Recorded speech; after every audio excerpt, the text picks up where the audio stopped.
Zombie virus adventure story. कभी कभी मौत दूर से आती नहीं, वो तुम्हारे बिल्कुल पास खड़ी होती है, बस तुम उसे पहचान नहीं पाते। रात के अंधेरे में भुवनेश्वर के बाहर एक पुराना रिसॉर्ट, चारों तरफ चीखों की गूंज, टूटते दरवाजे और खून की गंध।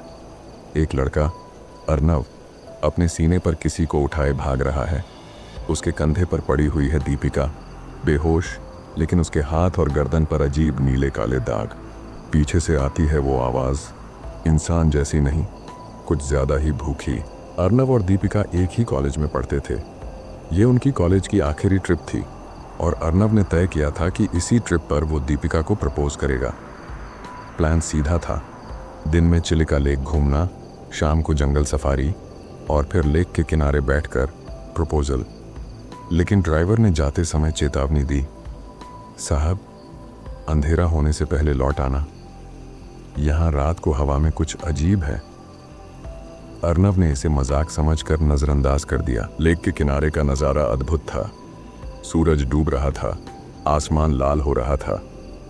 दीपिका हंसते हुए एक पुराने गिरे पेड़ के पास गई। अर्नव ने सोचा वो मजाक करेगा, लेकिन तभी दीपिका अचानक रुक गई और पेड़ की एक टूटी टहनी के पास झुककर कुछ देखने लगी। वहाँ एक अजीब सा जंग लगा पिंजरा पड़ा था, जिसमें सूखे खून के धब्बे और कुछ हड्डियां थीं।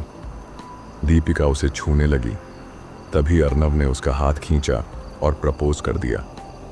दीपिका ने मुस्कुराते हुए हाँ कहा, लेकिन उसकी आंखों में एक पल के लिए अजीब धुंध सी छा गई। रात को रिसॉर्ट लौटने के बाद दीपिका अजीब बर्ताव करने लगी।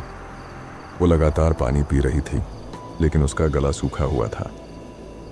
अचानक रात में अर्नव की नींद उसके रोने की आवाज़ से खुली। दीपिका बिस्तर के किनारे बैठी थी, उसकी आंखें हल्की लाल हो चुकी थीं और वह बार बार कह रही थी, वो अंदर आ गए हैं, वो भूखे हैं।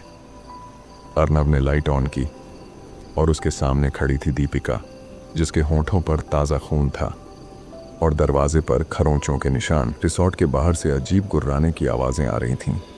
दरवाज़ा टूटा और 4-5 इंसान जैसे दिखने वाले, लेकिन सड़े हुए मांस और खून से लथपथ जीव अंदर घुस आए। उनकी आंखें पूरी सफ़ेद, दांत बाहर निकले हुए, और वो बिजली की रफ्तार से दौड़ रहे थे। अर्नव दीपिका को लेकर भागा, लेकिन एक क्रीचर ने दीपिका की बांह काट ली।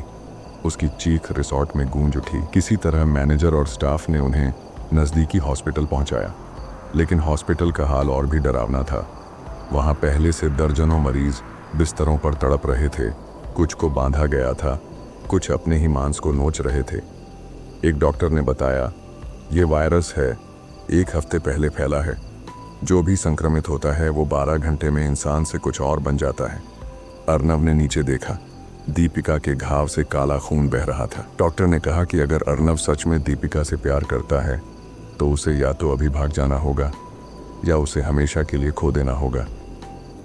अर्नव ने उसका हाथ पकड़ा, लेकिन दीपिका की सांस तेज हो चुकी थी और उसकी आंखों में इंसानियत खत्म हो रही थी।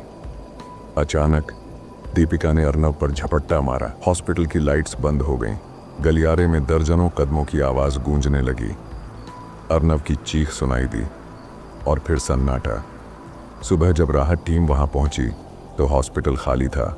सिर्फ खून से लथपथ दीवार पर लिखा था, हम सब भूखे हैं और अगला तुम हो।